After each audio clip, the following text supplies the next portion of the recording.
जय हिंद जय हिंद जय हिंद सभी को। गुड मॉर्निंग, गुड मॉर्निंग, जय हिंद, आदाब, सत श्री अकाल। स्वागत है आप सभी लोगों का। हार्दिक इस्तकबाल है। उम्मीद करता हूँ कि सभी लोग बढ़िया होंगे, मस्त होंगे, तंदुरुस्त होंगे, ज़बरदस्त होंगे।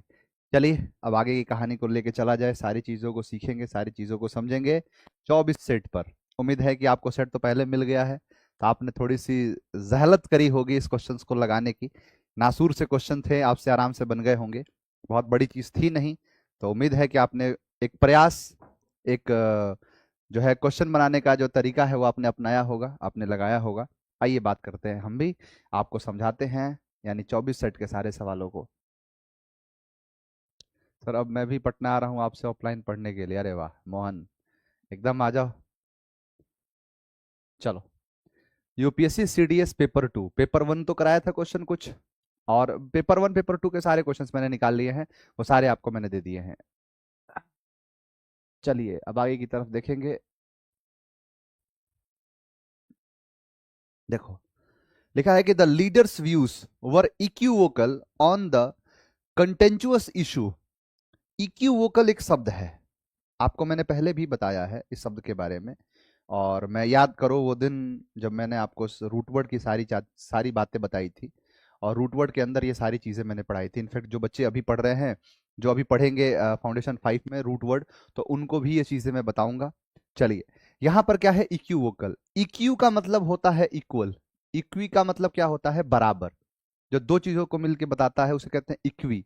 वोकल का मतलब होता है साउंड। कहा था ना, वोकल आपका एक कंठ से निकलता है, तो उसे कहते हैं वोकल। यानी जब ऐसी चीजें लगे, जब दोनों की आवाज जब समान लगे कि ये भी है, ये भी है, ये भी है, ये भी है, उसे कहते हैं क्या, उसे कहते हैं इक्यू वोकल। ड्यूबियस, बिल्कुल सही कहा है। जो ड्यूबियस होता है, जो डाउटफुल होता है, जो क्लियर पता ही नहीं चलता है, जो साफ साफ पता ही नहीं चलता है कि हो क्या रहा है, ये है कौन सा, उसे कहते हैं इक्यू वोकल। तो इक्यू वोकल का मतलब क्या होता है, अस्पष्ट, नॉट क्लियर कहते हैं ना। ऑब्सक्योर का मतलब ही होता है अस्पष्ट। एम्बिगुअस का मतलब ही होता है जो अस्पष्ट। वेग का मतलब होता है नॉट क्लियर। तीनों तो सिनोनिम निकले, ये। अच्छा, मेरे से हमारे कुछ प्रियजनों ने कहा था कि हमारे जो बच्चे हैं उन्होंने कहा था कि सर आप जो शब्द हैं उनके हिंदी जो अर्थ है, जैसे ला रहे थे वैसे लाइए। मैं कोशिश करता था कि लेके आओ, लेकिन ऐसे शब्दों का क्या ही लेके आना। देखिए आपके सामने शब्द है। इक्विवोकल का मतलब क्या होता है, अस्पष्ट, क्लियर है। ऑब्सक्योर का मतलब भी होता है अस्पष्ट, ठीक है। एम्बिगुअस का मतलब भी होता है अस्पष्ट। वेग का मतलब होता है अस्पष्ट। लो, एक ही साथ तुमको तीन सिनोनिम मिल गए। क्या, ऑब्सक्योर, एम्बिगुअस और वेग, या तीनों एक दूसरे के इनफेक्ट और इक्विवोकल। चार, तीन नहीं, 3 जमा 4, ये 4 है, 3 जमा 1 4 हो गए। यानी टोटल आपके 4 शब्द है। इक्विवोकल मतलब अस्पष्ट एक, यहाँ पर अस्पष्ट के लिए दूसरा, यहाँ पर एम्बिगुअस, ये भी चीज सेम है। एमबी और एम्फी का मतलब होता है बोथ। जब दोनों चीजों एक जैसे लगने लगे तो वो कहलाता है एम्बिगुअस। तो ये तीन। और इसका मतलब देखो, एक शब्द होता है वेग, एक शब्द होता है वोग। वेग का मतलब होता है नॉट क्लियर, अस्पष्ट। और एक शब्द होता है वोग, जिसका मतलब होता है फैशन में होना, बहुत प्रचलन में होना। तो इसका उल्टा क्या हो जाएगा, अस्पष्ट का स्पष्ट यानी क्लियर। तो क्लियर इसका आंसर है, तो आप आंसर कर दो सी। तो ये सीडीएस का सवाल रहा 2024 का सेकंड पेपर का। तो 2024 के सेकंड पेपर को आपने देखा, यहाँ पर क्वेश्चन ये सारे थे। और देखिए, और आगे बढ़ते हैं। सारे एंटोनिम्स के इस अभी जैसे एक्चुअली क्या होता है ना, सीडीएस का तरीका थोड़ा सा अलग होता है। मिला जुला के नहीं पूछता, लगातार पूछेगा। 5-10 सिनोनिम पूछ देगा, 5-10 एंटोनिम पूछ देगा, 5-10 पीक्यूआरएस पूछ देगा। 120 क्वेश्चन भी तो होते हैं। लिखा है कि द अथॉरिटीज जो interacted with a group. Interacted का मतलब समझो क्या होता है। इंटरेक्ट का मतलब होता है किसी से बातचीत करना, सामना करना नहीं। इंटरेक्शन होता है, फर्स्ट इंटरेक्शन हो रहा है। मान लो नौकरी लग गई है, नौकरी लगने के बाद जो है शादी वादी की बात हो रही है, गए हो किसी से मिलने के लिए, कैंडल लाइट डिनर चल रहा है, एकदम बाहर म्यूजिक बज रहा है कि तुम जो मिले सब पूरा हो गया। गिटार अलग चल रहा है, गिटार अलग बज रहा है, मूवमेंट पूरा बना हुआ है, आप किससे इंटरेक्ट हो रहे हो, वो कहलाता है इंटरेक्टेड। क्लियर, तो वो है विद अ ग्रुप ऑफ, जो है म्यूटिनस। ये शब्द बड़ा इंपॉर्टेंट है। और है लॉलीपॉप, आपको लग रहा होगा, देखो एक्चुअली क्या है ना, बच्चे वो फेल होते हैं, या बच्चे वो नहीं समझ पाते हैं जो हर शब्द को अलग अलग शब्द समझने की कोशिश करते हैं। एक शब्द होता है म्यूटिनी। शब्द क्या है, म्यूटिनी। आप ये सब सुने होंगे, शब्द होता है म्यूटिनी। म्यूटिनी का मतलब होता है विद्रोह। जैसे आप पढ़ते हैं 1857 की क्रांति एक छोटी सी सिपोई क्रांति थी, एक छोटी सी सिपोई वाली बातें थी, सिपोई की लड़ाई थी, लेकिन बाद में वो एक विद्रोह में बदल, म्यूटिनी बदल गया। तो म्यूटिनी का मतलब होता है विद्रोह। क्या होता है? विद्रोह। जैसे अभी हाल ही जो देखिए पाकिस्तान और हिंदुस्तान की स्थिति देखिए। पाकिस्तान में बार बार इस बात को कहता हूं कि पाकिस्तान कभी नहीं सुधरने वाला है, कभी नहीं सुधरेगा। भारत सरकार को चाहिए, भारत सरकार बार बार किसी भी चीज को ऑपरेशन तक कहां लेके जाती है। मान लो मुझे घाव लग जाएगा तो मैं उसको ऐसा बनने दूंगा कि ऑपरेशन करवाना पड़े, अरे उसको मारो, खत्म करो उसको। तो वही चीज है क्या? म्यूटिनी, विद्रोह। अब बड़ा विद्रोह में हो जाना, तो वही चीज क्या कहलाता है? म्यूटिनी। हाँ सर, एनडीए का प्रीवियस ईयर क्वेश्चन है ये सर, म्यूटिनी। तो मैं तो कह रहा म्यूटिनी से ही शब्द बना है, म्यूटिनस। म्यूटिनी का मतलब क्या होता है? विद्रोह। क्लियर है? चलिए अब देखिए, यहां पर ये 4 शब्द दिए गए हैं, है ना। अब देखिए यहां पर एक शब्द है कॉन्टुमेसियस, लेकिन आपको मैंने शब्द कराया था कॉन्टुमेसी। अब कॉन्टुमेसी शब्द बना है क्या? कॉन्टुमेसियस। कांतामोसी का सबके साथ क्या रहता है? कॉन्टुमेसी रहता है। तो वही कांतामोसी, कॉन्टुमेसी, कॉन्टुमेसी से बना है कॉन्टुमेसियस। क्लियर है? चलिए, सेडिशियस सेड से है। यहां ओबीडियंट का मतलब आज्ञाकारी। चलो देखो, आपके शब्द सारे के सारे शब्द यहां पर लिखे हुए। इनफैक्ट मैंने आपको जो सीट भी दी है ना बाबू, उस सीट जो सीट है उसमें भी आप देखोगे तो क्वेश्चन आपको सब कुछ वैसे का वैसे ही है, हिंदी में सब कुछ लिखा हुआ है, सब कुछ। चलिए देखो ये क्या है? म्यूटिनस। म्यूटिनस का मतलब होता है विद्रोही, है ना। विद्रोही जी, कौन सी एक मूवी भी तो है विद्रोही जी, तो वो विद्रोही जी होते हैं उसमें। तो म्यूटिनस वही विद्रोही है। चलो, अनरूली का मतलब क्या होता है? अनियंत्रित। ठीक है। कॉन्टुमेसियस मतलब क्या होता है? कॉन्टुमेसियस, कॉन्टुमेसी, अवज्ञाकारी। मैं आज्ञाकारी कहां से आ गया? अवज्ञाकारी। अवज्ञा का मतलब क्या होता है? किसी की बातों को नहीं मानना, सबसे लड़ाई झगड़ा करना। कॉन्टुमेसियस का मतलब होता है किसी से लड़ाकू टाइप का, अवज्ञा करने वाला, है ना। यहाँ देखो, सेडिशियस मतलब देशद्रोही, नहीं सडिशन लगता है किसी पर, तो सेडिशियस मतलब देशद्रोही है। सडिशन का मामला दर्ज होता है जब एक तरीके देशद्रोह का मामला है। ओबीडियंट मतलब आज्ञाकारी है। क्या है? आज्ञाकारी। अब देखिए, अब यहां पर क्या कह रहा है कि जो अथॉरिटीज की जो अथॉरिटीज जो इंटरेक्ट करे वो ग्रुप के साथ, वो कैसे ग्रुप थे? वो एक म्यूटिनियस ग्रुप थे। म्यूटिनस का मतलब होता है कि जो बहुत ही लड़ाकू टाइप के, विद्रोही टाइप के। तो उल्टा हो जाएगा ओबीडियंट, आज्ञाकारी। क्या हो जाएगा? आज्ञाकारी। सेडिशियस का मतलब क्या हो जाएगा? देशद्रोह का, सेडिशन का मामला होता है। कॉन्टुमेसी, कॉन्टुमेसियस, कॉन्टुमेसियस का मतलब होता है जो बड़ा ही मतलब एक तरीके से लड़ाकू प्रवृत्ति का है, पग्नेसियस टाइप का है, उसे ही कहते हैं क्या? कॉन्टुमेसियस। हाँ चलो, अनरूली का मतलब क्या है? कि जो रूल मतलब क्या है? रूल कर मतलब अनरूली मतलब जो आपकी आज्ञा को नहीं मानता है ना। तो वो नेगेटिव सब है, तो इसका पॉजिटिव क्या हो जाएगा? ओबीडियंट, क्योंकि एंटोनिम पूछा है। अगला, his behaviour was quite belligerent. अब ये मत कहना कि ये शब्द नहीं कराया है, ये शब्द आपको कई बार कराया। बेलिकोज और बेलिजरेंट 2 शब्द है यहां पर, देखिए ये शब्द सेम टू सेम शब्द लिख दिया है, बेलिकोज और बेलिजरेंट। बेलिकोज बिल्ली पीली ग्लूकोज, और हो गई क्या? बेलिकोज लड़ाकू झगड़ालू, और ये भी लड़ाकू झगड़ालू है। ठीक है। यहां देखो, एंटा का मतलब ही होता है, एंटा और एंटी का मतलब होता है विरोध, विपरीत, जो किसी के खिलाफ बात करते हैं। एंटागोनिस्ट जो विपरीत है, लड़ाकू टाइप का है, वो कहलाता है एंटागोनिस्ट। कॉम्बैट का मतलब होता है लड़ाकू, इसीलिए कहते हैं कॉम्बैट एयरक्राफ्ट, कि जो लड़ाकू विमान है उसे कहते हैं कॉम्बैट। तो कॉम्बैट का मतलब क्या होता है? लड़ाई। सी लेटर खोल के देखना, कम बात करने वाले, कॉम्बैट ज्यादा, कम बात कॉम्बैट ज्यादा। तो आई भी मतलब वाला वाले। क्लियर है? तो देखिए, ये लड़ाकू है, ये भी उल्टा है, मतलब लड़ाई वाला है, विपरीत है, विद्रोह है, और कॉम्बैटिव मतलब लड़ाई है। तो जो इसका सिनोनिम हो जाएगा वो हो जाएगा एमिएबल। एमिएबल या एमिकेबल, सारे शब्द लिखे हुए हैं। बेलिजरेंट मतलब झगड़ालू, बेलिकोज मतलब ही झगड़ालू, एंटागोनिस्ट मतलब विरोधी, कॉम्बेटिव का मतलब लड़ाकू, और ये एमिएबल और एमिकेबल मिलनसार, दोस्ताना, बने चाहे दुश्मन जमाना हमारा और सलामत रहे दोस्ताना हमारा, वही एमिएबल। इनफैक्ट मैंने ये भी बताया था कि जिस भी शब्द के साथ एम नामक रूट वर्ड लग जाता है, ये रूट वर्ड कह लो या प्रेफिक्स कह लो, ये एम एक प्रेफिक्स है जब भी किसी शब्द के साथ लगेगा जिसका मतलब हो जाएगा दोस्ती टाइप का, जो दोस्ताना जैसा होता है, उसे कहते हैं एमिएबल। क्लियर? तो ये है आपका। अगला, he was effusive in in his praise. कह रहे कि ही वॉज इफ्यूजिव, यानी वो इफ्यूजिव है अपने किस में? प्रेज के अंदर। तो यहां इफ्यूजिव का मतलब क्या होता है?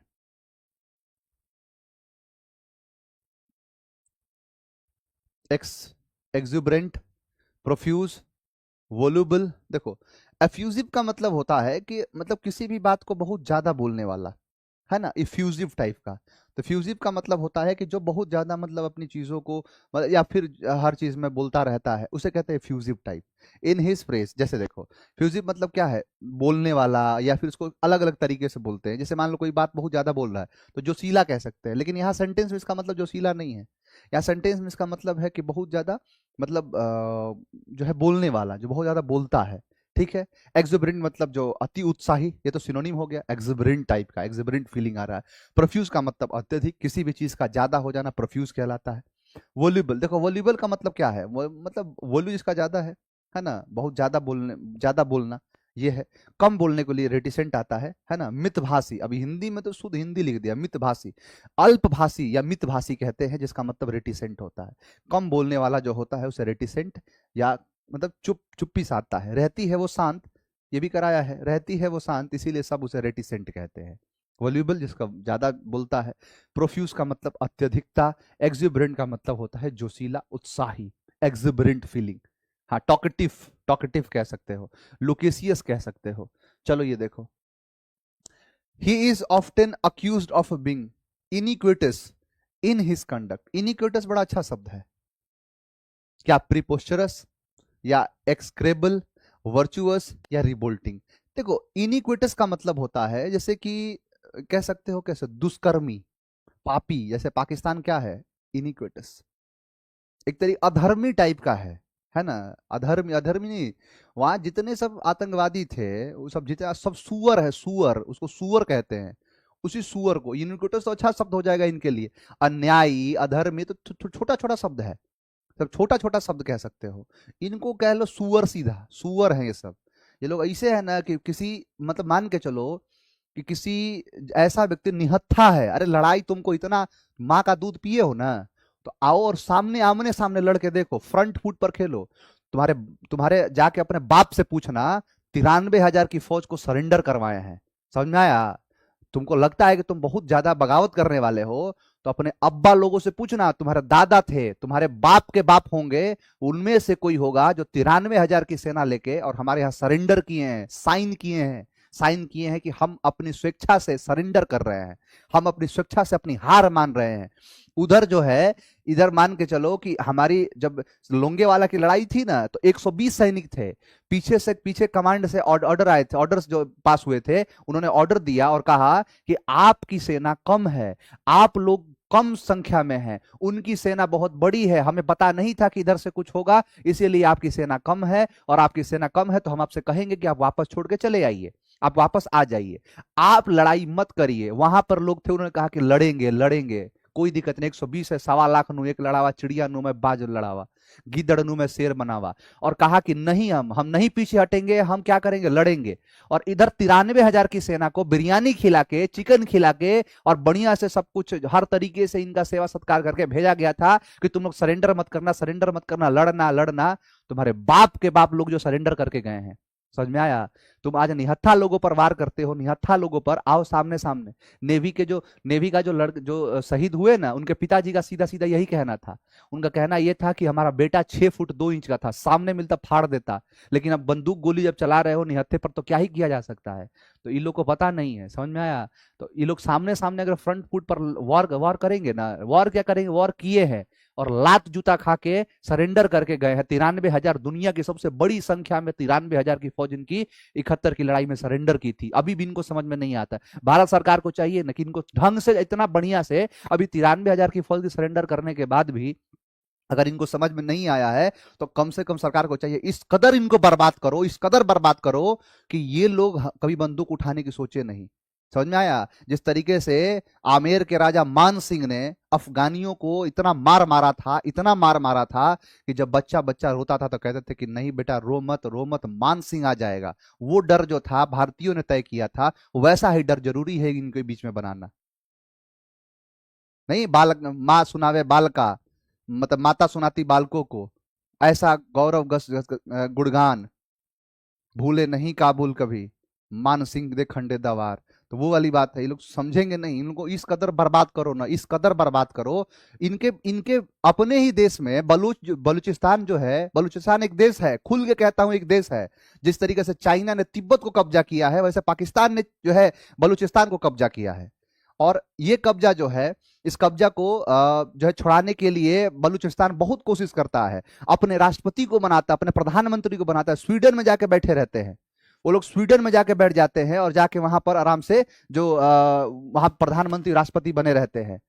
ऐसे भारत को चाहिए कि भारत जाए और भारत बलूचिस्तान को साफ तौर पर, इंदिरा गांधी ने क्या किया था श्रीलंका में, जिस तरीके से लिट्टे नाम का ऑर्गेनाइजेशन बना के उनके अंदर घुसा के उनको बढ़िया से मारा, वैसे बलूचिस्तान के अंदर घुसा के और पाकिस्तानियों को इतना मार मारो, इतना मार मारो कि जिसका कोई हद ना रहे। लोग इंसानियत का हद पार कर चुके हैं। कि भगवान कृष्ण भी कह के गए हैं कि जब आदमी सामने वाला जब अधर्मी हो, जब सामने वाला जब अधर्म के रास्ते पर चलता हो, तो तुम्हें भी अधर्म का रास्ता अपनाना चाहिए। कलयुग है ये। यहाँ पर ये नहीं, आप उन 23 लोग जो शहीद हुए उनके घर वालों को क्या मुंह दिखाएंगे, क्या श्रद्धांजलि देंगे उनको? वो लोग का क्या कसूर था? यही कसूर था कि अपने बेटे को भारत सरकार के बनाए योजनाओं के तहत जो है पूरा भरोसा था और भेज दिया कि चलो कुछ नहीं होगा। ऐसा था नहीं। उनका पूरा जो है अपनी मातृभूमि की रक्षा के लिए हमेशा समर्पित थे। वो घूमने के लिए गए थे। ऐसे टूरिस्ट लोगों पर तुम हथियार चलाते हो। पाकिस्तान कैसा, पाकिस्तान की अगर इतनी औकात है तो आओ मिलो जाके, इंडियन आर्मी तुम्हारा बाप का बाप है, मिलेगा तुमको ना, फाड़ देगा बीच से। जो गोरखा रेजिमेंट वाले हैं, गोरखा रेजिमेंट हो गए, और ये तुमको लगता है ना पहाड़ी जो है बहादुर कहते हैं हम लोग उनको, मिलोगे ना सामने से चीर फाड़ देंगे, इतना चाकू मारेंगे 1 मिनट के अंदर कि तुम्हारा बाप नहीं गिन पाएगा कितना छेद था। समझ में आया? निहत्थे लोगों पर वार करते हो, समझते हो कि बहुत बड़का हम जो है बहुत बड़े दुनिया के हम जो है मोहम्मद साहब के बहुत बढ़िया जो है कहलाएंगे वंशज। इनिक्विटस कहलाता है, अन्यायी होता है। प्रीपोस्चरस बेतुका, इलॉजिकल, एक्सिक्रेबल मतलब निंदनीय होता है ना। वर्चुअस मतलब पुण्य है। और रिवोल्टिंग तो समझते हो ना, रिवोल्ट ऑफ 1857, 1857 की क्रांति जो कहलाती है। कह रहा है कि ही इज ऑफ्टन, वह जो अक्सर है अक्यूज्ड होता है, इनिक्विटस अपने कंडक्ट मतलब अपने बिहेवियर को लेकर, अपने कंडक्ट के लिए हमेशा उसको क्या कहते हैं कि ये एक प्रकार का जो क्या है कि मतलब इनिक्विटस है ना। तो यानी वर्चुअस ही तो पुण्य है, अच्छा है, पॉजिटिव है। देखो ये नेगेटिव शब्द है, और नेगेटिव है और ये पॉजिटिव है, ये नेगेटिव, ये नेगेटिव, ये नेगेटिव। नेक्स्ट आओ, working in dim light. Dim मतलब होता है धीमा, जो धीमा लाइट में जो काम करना। आई इश्यूज सच अ ग्लूकोमा, सच एज ग्लूकोमा। यानी देखो यहां पर कह रहा है कि वर्किंग यानी काम करना, डीम मतलब होता है धीमा लाइट में। जो धीमा लाइट होता है, जो बहुत कम जो उजाला करता है, ऐसी लाइट में जो क्या करता है एक तरीके से, मतलब जो क्या करता है, कंट्रीब्यूट करता है, परसिपिटेट्स करता है, इरेडिकेट करता है, एलिमिनेट करता है। पहली बात देखो, इरेडिकेट का मतलब होता है जड़ से किसी को नष्ट कर देना। कोई भी चीज जड़ से खत्म कर देने को इरेडिकेट कहते हैं, उन्मूलन करना। और एलिमिनेट का मतलब होता है छांट देना। जैसे 2 ऑप्शन को हमने छांट दिया, यानी 2 ऑप्शन को एलिमिनेट कर दिया। अब कंट्रीब्यूट्स होगा, नहीं तो क्या होगा, प्रिसिपिटेट्स होगा। इसका मतलब क्या है देखो, एक तो है कंट्रीब्यूट का मतलब होता है किसी भी चीज को मदद देना, किसी भी चीज को। इरेडिकेट कैसे होगा बेटा? अगर डीम लाइट में आप काम करोगे तो क्या आपको जो है आई इशू को खत्म कर देगा? अरे डीम लाइट में अगर काम करोगे तो वो आपकी आंखों को खराब करेगा, यानी वो या उस चीज में बढ़ोतरी देगा कि खराब हो। यानी आई की इशू को, आई की समस्या को क्या करेगा, बढ़ाएगा कि घटाएगा? आप खुद बताइए मुझे, एक बार कमेंट करो तो सभी। क्या वो अगर डिम लाइट में आप काम करोगे तो आई की समस्या को बढ़ाएगा कि घटाएगा? आप बताओ, बढ़ाएगा कि घटाएगा? तो कहोगे सर अगर डिम लाइट में काम करेंगे तो बढ़ाएगा, है ना, बढ़ाएगा। ये कह रहा है खत्म करेगा, ये कह रहा है हटा देगा, तो दोनों तो सीधा सीधा खत्म हो गए। तो इसलिए अब देखो यहां मतलब देखो योगदान देना, कंट्रीब्यूट का मतलब तो योगदान देना। यहां देखो प्रिसिपिटेट्स का मतलब होता है अवक्षेपित करना, यानी एक तरीके का ये भी है, किसी चीज में जो है योगदान देने को ही कहते हैं, यही है इसका। कंट्रीब्यूट्स अगर लगेगा तो इसके साथ टू लगाना पड़ेगा, कंट्रीब्यूट टू।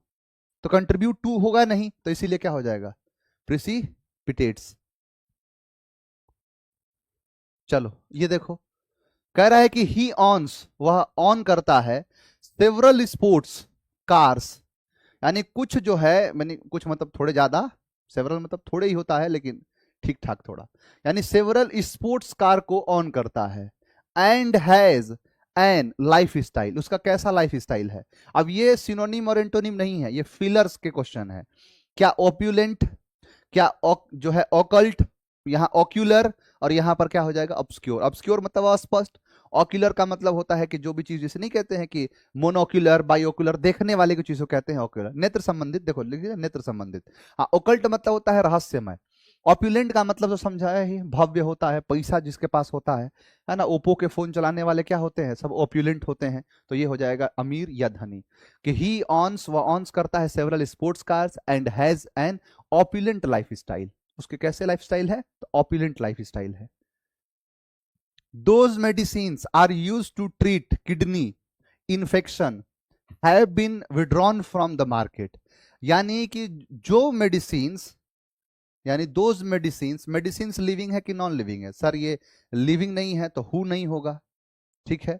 वेन मतलब होता है जब, यानी इसकी बात कर रहा है, यानी यही मेडिसिन की बात कर, दिस मेडिसिन, यह जो मेडिसिन है, दीज आर, अब यहां पर क्या है, विच आर, तो फिर यहां रिलेटिव प्रोनाउन चाहिए, तो यहां क्या हो जाएगा, विच। तो which are use to treat. यहां है intake of sugar can cause health problems. Intake मतलब होता है लेना, है ना, इनहेल करना, इनटेक करना। ऑफ शुगर, चीनी, कैन कॉज, कॉज कर सकता है हेल्थ प्रॉब्लम्स को। तो क्या हो सकता है, excess intake, excess of, excessive, excessively. देखो एक्सेसिवली है एडवर्ब, ठीक है। यहां देखो एक्सेस का मतलब ये क्या है, एक्सेस मतलब ये है क्या, वर्ब है ये। तो एक्सेस इनटेक, इनटेक क्या है, तो यहां पर इनटेक एक नाउन है, और नाउन से पहले क्या आता है, एडजेक्टिव आता है। सर ये एक्सेस वर्ब है, ये एक्सेस ऑफ, तो ये एक्सेस यहां पर क्या बन गया, नाउन। यहां पर ये क्या है, ये भी नाउन है, इसको क्या कहेंगे, नाउन। देखो excess noun, excessive adjective, excessively adverb, तो क्या हो जाएगा, एक्सेसिव। तो excessive intake of sugar can cause health problems. क्या हो जाएगा, एक्सेस क्या है, नाउन है, एक्सेसिव एडजेक्टिव है, और एक्सेसिवली ये क्या है, एडवर्ब। ये एक्सेस, ये वाला क्या है, ये एक्सेस मतलब अधिक, अत्यधिकता, और ये एक्सेस का मतलब होता है नहीं कि एक्सेस डिनाइड, एक्सेस को डिनाई कर दिया गया। She suffered pain because of the leg injury. हाँ, तो सी सफर्ड, वो सफर्ड करी पेन को उसकी लेग इंजरी कारण से। तो प्रोटेक्टिंग, सी सफर्ड प्रोटेक्टिंग, जो है प्रोटेक्टिंग पेन। कंज्यूमिंग का मतलब उपभोग करना। हॉटिंग मतलब होता है दर्द, और एक्सक्यूरिशिएटिंग, एक्सक्यूरिशिएटिंग का मतलब भी होता है बहुत ज्यादा तकलीफ तरीके से होना, मतलब इसका कह सकते हैं अत्यधिक पेन, है ना। जैसे नहीं लिखा है एक्सक्यूरिट, जो एक्सक्यूरिशिएटिंग का मतलब होता है कि असहनीय पीड़ा, जिस चीज का दर्द बर्दाश्त नहीं होता है, जिस चीज का दर्द इंसान से बर्दाश्त नहीं होगा उसको कहते हैं। तो हर्टिंग मतलब नॉर्मल दर्द देने वाला, है ना। कंज्यूमिंग, ये जो है कंज्यूमिंग मतलब कष्टदायक कह सकते हो, ये कंज्यूमिंग का मतलब उपभोग करना है। प्रोटेक्टिंग का ये है क्या, अच्छा प्रोट्रैक्टिंग है, अच्छा प्रोट्रैक्टिंग कष्टदायक, ठीक है। तो देखो क्या हो जाएगा कि she suffered excruciating pain. Next, the country's politics. देखो ये क्वेश्चन है, मैं पहले दिन नाउन जब पढ़ाता हूं तो मुझे याद है कि नाउन के पहले दिन में पहली चीज ही ये आती है कि बहुत सारे ऐसे प्रश्न हैं, बहुत सारे ऐसे शब्द हैं, जिन शब्दों की खास बात यह है कि उनमें एस लगा होता है, और लड़का उसको समझ लेता है प्लूरल। जैसे कंट्रीज पॉलिटिक्स, तो पॉलिटिक्स जो है इसमें एस लगा है, तो लड़का समझता है कि प्लूरल है, ये प्लूरल नहीं है। पॉलिटिक्स ये जो है ये सिंगुलर है, और सिंगुलर है तो इसके साथ सिंगुलर वर्ब लगेगा, सिंगुलर वर्ब इज है। आर प्लूरल है, एम प्लूरल है, और वर्ब प्लूरल है। तो the country's politics is complex, सीधी सीधी बात है। लिखा है कि द जॉब एडवर्टाइजमेंट जो stipulates that the applicant 3 years जो है एक्सपीरियंस, कि जो जॉब के एडवर्टाइजमेंट है वो स्टिपुलेट्स करते हैं, इस चीज को दर्शाते हैं, दिखाते हैं, डेट की द एप्लीकेंट्स, जो एप्लीकेंट जो उस जॉब को जो है आवेदन कर रहा है उस जॉब के लिए, उसके पास जरूर से जरूर 3 साल का एक्सपीरियंस होना चाहिए। अब देखो कि उस एप्लीकेंट, अब एप्लीकेंट क्या है, द एप्लीकेंट, एप्लीकेंट है सिंगुलर, एप्लीकेंट यहां पर सिंगुलर ही तो है, नहीं तो एप्लीकेंट्स हो जाता, है ना, द एप्लीकेंट्स। तो यहां पर एप्लीकेंट है तो हैव नहीं होगा, और एप्लीकेंट है तो शैल हैव नहीं लगाएंगे, शैल हैव का मतलब क्या है, और हैड तो लगेगा नहीं, क्योंकि हैड पास्ट की बात कर रहा है, समझा गया। और यहां पर ये सिंपल प्रेजेंट है ये, तो इसीलिए क्या होगा, मस्ट हैव, जरूर से जरूर होना चाहिए, जरूर से जरूर, यानी मस्ट हैव 3 इयर्स एक्सपीरियंस, 3 सालों का अनुभव होना चाहिए। Newspapers have reported heavily flooding in the coastal areas. Coastal मतलब होता है तटीय, कोस्टल एरिया यानी तटीय क्षेत्र जो होते हैं उनको कहते हैं coastal area. Coastal areas the damage to be extensive, the damage is expected, damage को एक्सपेक्ट किया जा रहा है। डैमेज एक्सपेक्टेड, एक्सपेक्टेड तो होगा नहीं, पैसिव बनाना पड़ेगा, और हैज बीन एक्सपेक्टेड नहीं, इज एक्सपेक्टिंग नहीं, एक्सपेक्टेड। जो डैमेज है वो एक्सपेक्ट किया जाएगा, टू बी एक्सटेंसिव बहुत ज्यादा होना, विशाल होना, बड़ा होना।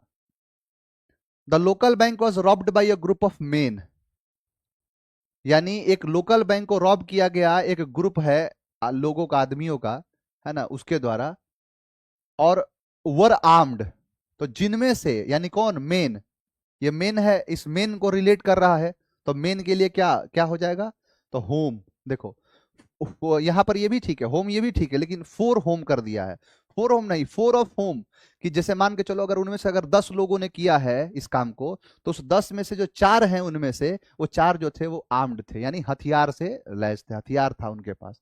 तो फोर ऑफ दीज नहीं, दोज नहीं, फोर ऑफ होम, 4 उनमें से जो थे वो क्या थे, उनके पास हथियार थे। The country several economic changes in the past 2 decades. अब देखो यहां पर ये पास्ट मतलब पिछला बात कर रहा है, मैंने पिछले 2 दशकों से, तो पिछले 2 दशकों से, तो फिर यहां पर विल भी तो होगा नहीं, और ना ही हैव होगा। हैड अंडरगॉन करोगे तो फिर V2 भी देना पड़ेगा, क्योंकि had plus V3, go went gone, देखो है क्या, गो वेंट, ये वेंट है, ये गॉन है, तो गॉन अगर लगा रहे हो यानी हैड प्लस V3 लगा रहे हो, तो फिर V2 इसमें देना पड़ेगा, क्योंकि हैड प्लस V3 अकेले नहीं आता है, V2 चाहिए होता है, नहीं है, इसीलिए क्या होगा, अंडर वेंट, क्या हो जाएगा, अंडर वेंट, ये भी पास्ट है, अंडर वेंट हो गया। Next, a watch pot never boils, बताओ जरा ये, एक वॉच्ड, वॉच्ड मतलब क्या होता है, देखना, यानी एक देखा हुआ पॉट, ये पॉट मतलब बर्तन है, लिखा है क्या, अ वॉच्ड पॉट नेवर बॉइल्स, यानी देखता हुआ जो पॉट होता है वो कभी खौलता नहीं है। जैसे मान के चलो कि आप दूध चढ़ाए हो, तो होता नहीं है कि जब दूध चढ़ाए तो सोच रहे हो कि दूध देख ले, खड़े होकर देख ले कि जल्दी से दूध, नहीं तो जाता हूं तो गिर जाता है, जैसे जाता हूं वैसे क्या हो जाता है, गिर जाता है, तो आप क्या करते हो कि आप उसको देखते हो, लेकिन वो मतलब वो उस समय खोलेगा ही नहीं, तो ये जो देखता हुआ पॉट होता है वो कभी खोलता नहीं है। इसका मतलब क्या है कि जो डिस्परेट करते हो एंटिसिपेशन को, मिक्स टाइम ड्रैग ऑन, जो समय को खींचता है, खींचता है, ऐसा लगता है काटे नहीं कटते दिन ये रात, दूध की बात कर रहा हूं मैं, तुम लोग कुछ और जोड़ लेता है सब, क्रांतिकारी है सब। Look to your laurels, look to your laurels, laurels को अपने देखना, यानी लॉरेल्स को देखना, इसका मतलब क्या है कि जैसे क्या करना ना, कि अपने लॉरेल्स, जैसे नहीं होता है, आदमी देखते हो कुछ पहन लेता है बढ़िया, कुछ पहनेगा, महिलाओं में इसे चीज सबसे ज्यादा होता है, सोना वोना कुछ पहन लेंगी ना, तो बार बार उसको, लॉरेल्स का मतलब ये जेवर टाइप का चीज है, तो बार बार उसको सही करती रहेंगी, हाँ, है ना, कि बार बार हाथ में कंगन है, तो बार बार ये देखोगे ना, तो महिलाएं इस मामले में बहुत ज्यादा तेज है, ये तेज नहीं कह लो कि भाई, सबका अपना अपना एक तरीका होता है, उनका भी एक तरीका, हाथ में अगर मेहंदी लगेगा ना, तो जानबूझ के वो दिखाएगी, चमकाएगी हर बात में, कि देखो हाथ देख के बताओ मेरा मेहंदी कैसा है, मेरा मेहंदी कैसा लग रहा है। एक चीज है, बस बोल दो उनको कि जो भी हो, मेहंदी लगाई हो, बहुत अच्छा लग रहा है, ओ माय गॉड, कितना खुश हो जाएगी ना, तुम कहोगे कि खाना चाहिए तो खाना के साथ सलाद काट के देगी, चाय मांगोगे तो चाय के साथ बिस्किट देगी, बस इस बात पर, कोई साड़ी बढ़िया से एकदम पूरा बढ़िया साड़ी पहन ली, तो उसको बस कह दो ना कि यार साड़ी तो तुम पे, साड़ी तुम पर सूट नहीं है, तुम पे साड़ी सूट नहीं कर रहा है, साड़ी जो है तुम पर सूट कर रहा है, तुम साड़ी में सूट नहीं कर रहे हैं, इसको ऐसे कहो, तुम साड़ी में सूट नहीं कर रहे, साड़ी तुम पर सूट कर रहा है। अब उसको ले वाह, अब उसका पूरा इतना घंटा का श्रृंगार करने का जो है मतलब उसी बात से है, उसको बस कह दो, बस हो जाएगा। तो वही है, लुक टू योर लॉरेल्स, यानी टू मेक एक्स्ट्रा एफर्ट, किसी भी काम को करने में एक्स्ट्रा एफर्ट लेके आना, टू सिक्योर करना वंस पोजीशन को, बना पोजीशन वर्चस्व बना रहे, तो look to your laurels. Play devil's advocate, play मतलब होता है खेलना, डेविल्स मतलब होता है राक्षस, एडवोकेट। देखो ये जो शब्द है ना, ये शब्द ऐसा है, जैसे मान के समझो, मान के चलो मैं बता रहा हूं आपको, कोई भी एक केस ले लो, जैसे मान लो केशवानंद भारती का केस ले लो, केशवानंद भारती, या नवीन जिंदल का ले लो, सबसे अच्छा है नवीन जिंदल। नवीन जिंदल वर्सेस भारत सरकार, भारत संघ, भारत संघ। नवीन जिंदल का एक मामला आया था, आप पढ़े होंगे। नवीन जिंदल का मामला क्या था कि उनकी कंपनी है, बड़े बिजनेसमैन है वो, तो उनकी कंपनी में एक बार तिरंगा ऐसे फहरा दिया गया और शाम के समय उतारा नहीं गया था उसको। तो उसी पर जो एनजीओ वाले पकड़ ले गए, उनके खिलाफ केस किए कि नवीन जिंदल नाम के व्यक्ति हैं, उन्होंने जो है झंडा फहराया और शाम के टाइम झंडा उतारा नहीं। इस केस के लिए नवीन जिंदल लड़ गए, सुप्रीम कोर्ट में मैटर गया। सुप्रीम कोर्ट में पूछा गया ये बात, नवीन जिंदल के जो वकील थे उन्होंने पूछा कि क्या हम झंडे को अगर हम रात तक चाहे फहराएं तो नहीं फहरा सकते हैं? क्या ऐसा कोई अधिकार नहीं है कि जब चाहे तब हम झंडा फहरा सकते हैं? पहले क्या नियम था ना कि झंडा फहराना है तो 26 जनवरी को और 15 अगस्त को, क्लियर, उसी दिन फहराना। लेकिन कहा कि भाई हमारा जब जब मन करे तब हम फहरा सकते हैं, क्या उसके अगले दिन तक नहीं फहरा सकते? अगर मान के चलो 15 अगस्त को झंडा फहरा रहे हैं, क्या 16 अगस्त को नहीं फहरा सकते?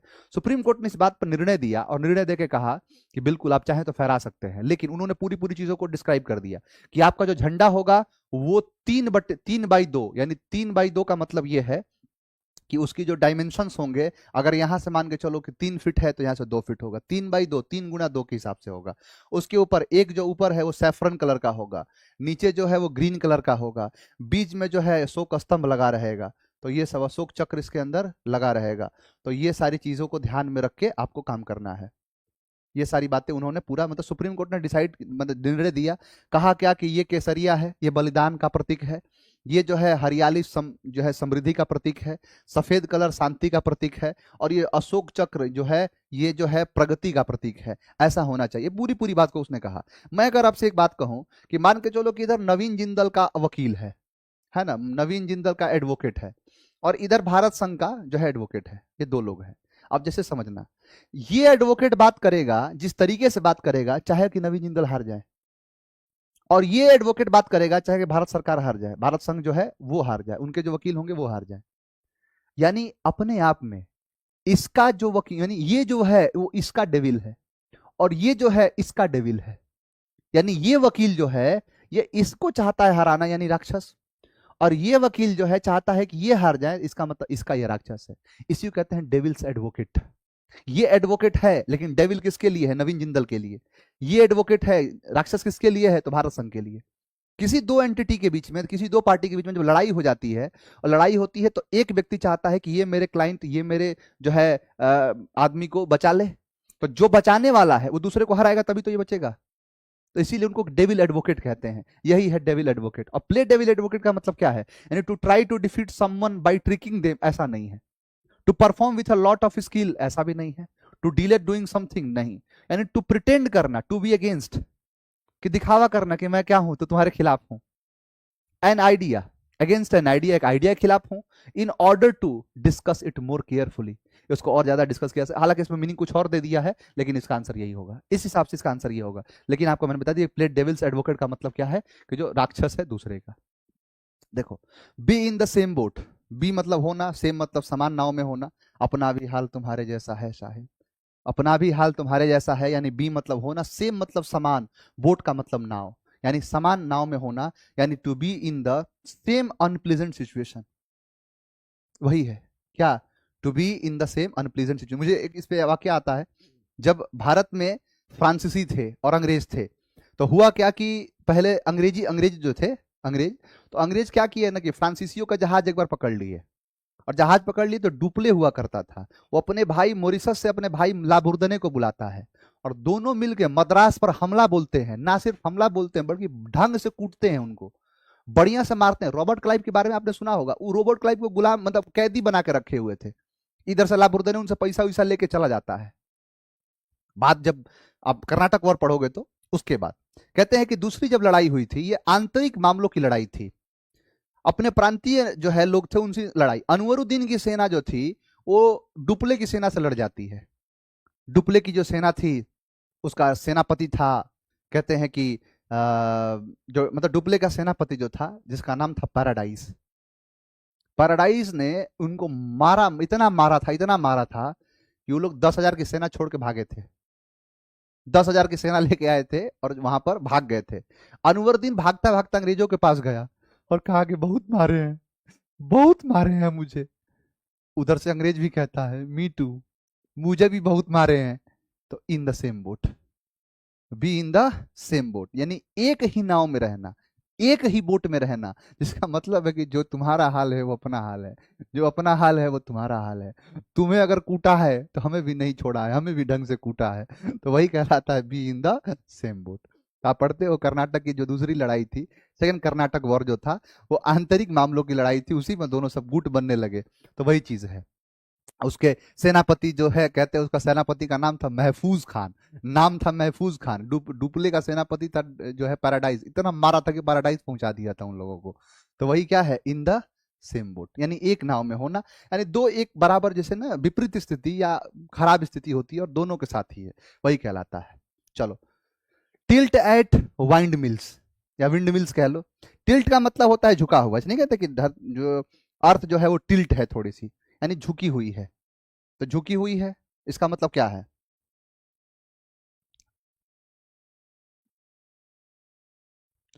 देखो, विंड मिल्स मतलब पवन चक्की जो होता है उसे कहते हैं विंड मिल्स।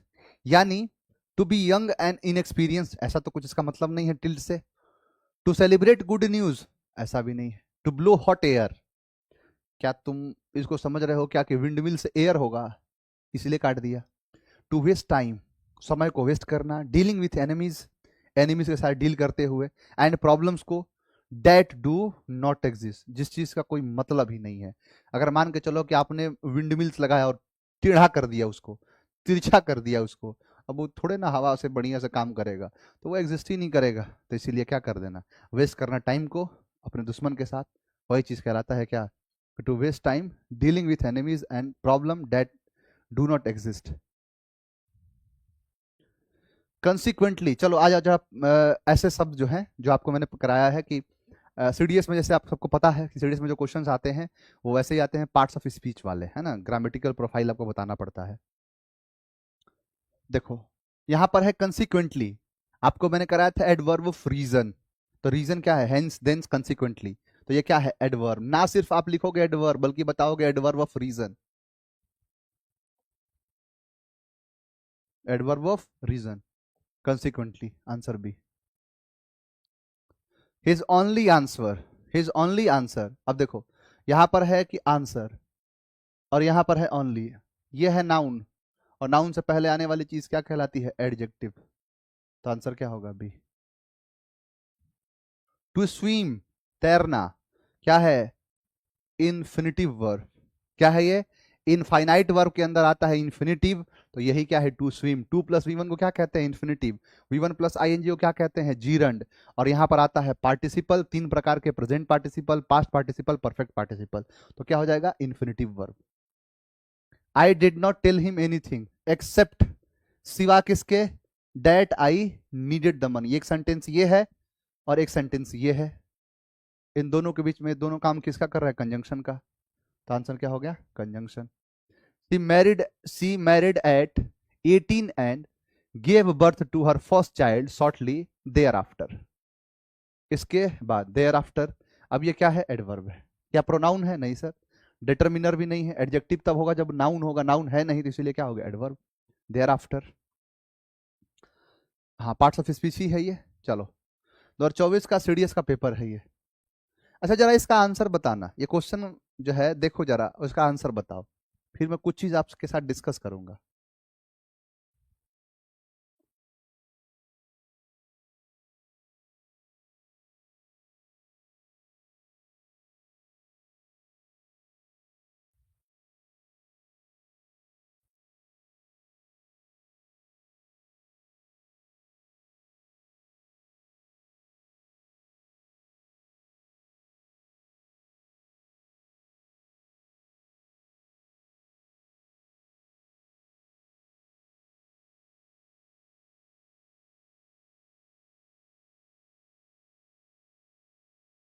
अब सारे बच्चों का कहना है पॉजेसिव प्रोनाउन।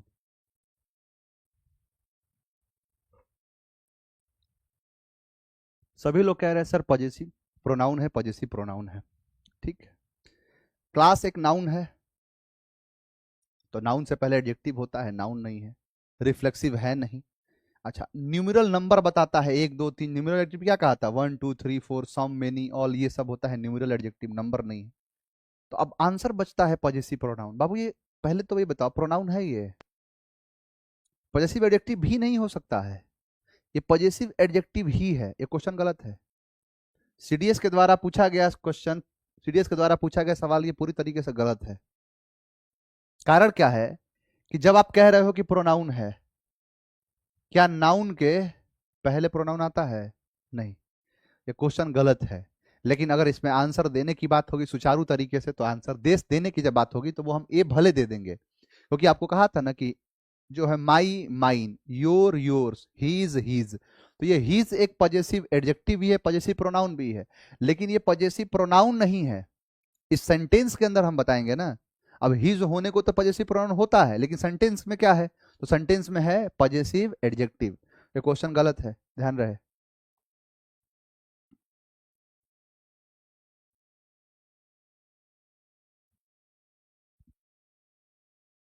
अब जैसे यहां पर दिया है माइटी रिवर, तो रिवर एक नाउन है, नाउन के पहले एडजेक्टिव होता है तो एडजेक्टिव कर देंगे, आंसर बी हो जाएगा। यहां पर है कि the money which one earns in not is not the money for himself. Himself का मतलब क्या है, रिफ्लेक्सिव प्रोनाउन। अब प्रोनाउन नहीं, देखो रिफ्लेक्सिव नहीं लिखा है, लेकिन प्रोनाउन लिख दिया है, तो इसका मतलब ये ठीक है कि हम इसका आंसर प्रोनाउन दे देंगे। लेकिन अब ये नहीं कह सकते कि रिफ्लेक्सिव प्रोनाउन नहीं लिखा है इसलिए आंसर गलत है, लेकिन वो वाला तो प्रोनाउन है ही नहीं, है ना। अगर एडजेक्टिव लिख देता, साफ सुथरा अगर एडजेक्टिव लिख देता तो हम उसको आंसर दे देते, न्यूमेरल एडजेक्टिव तो होगा नहीं, एडजेक्टिव दे देता। चलो, the principal said we should always be discipline. Always मतलब हमेशा, है ना। फ्रीक्वेंटी दिखाता है, फ्रीक्वेंसी दिखाता है, एडवर्ब, एडवर्ब ऑफ टाइम है ये, टाइम है, नंबर है, फ्रीक्वेंसी की बात करता है। देखो, the river that flows, river है नाउन, नाउन से पहले आया है आर्टिकल, इसका मतलब नाउन है, बस हो गया। आपका सेट पूरा हुआ, आपका सेट 24 संपन्न हुआ। नेक्स्ट क्लास में, मंडे की क्लास चलेगी, मंडे की क्लास में आपको मैं पूरा दे दूंगा, 25 सेट करा दूंगा मैं। अच्छा, एक बात ध्यान रखना, आपको मैं पूरा पूरा जो सेट है वो मैं आपको भेजवा देता हूँ, है ना। और 30 तक तो हम, 30 क्या 25, हाँ 25, मुझे लगता है 26 तक, शायद 25 तक का बन गया है। तो उसके बाद में नंबर ऑफ क्वेश्चन जो है वो बढ़ेंगे, नंबर ऑफ क्वेश्चन को बढ़ाया जाएगा, 30 के बाद बढ़ेगा, है ना। 30 तक आप लगाइए, उसके बाद 30 तक 30 चलने दीजिए, फिर उसके बाद जो है 35 40 कर दिया जाएगा। चलिए, उम्मीद है आपको ये सारी चीज समझ में आएंगी। सर ये सेट थोड़ा लॉलीपॉप था, मैं ये बात बोला हूँ, आने वाले 2 4 दिन के बाद आप खुद कहोगे कि सर ये क्वेश्चन नहीं लॉलीपॉप है। ये सारे क्वेश्चन सीडीएस सीडीएस करते हो, आपको खुद रियलाइज हो जाएगा। कारण है कि आप जिस दिन जिस चीज को आपको टफ समझते हो, अगर उसको लगाना शुरू कर दोगे ना, तो फिर जो मैंने तरीका बताया जिस तरीके से, वो सारे क्वेश्चन बनने लगेंगे, फिर आप समझ लोगे लॉलीपॉप। चलिए, आज के लिए इतना ही रखेंगे, मिलेंगे नेक्स्ट क्लास में। थैंक यू वेरी मच, जय।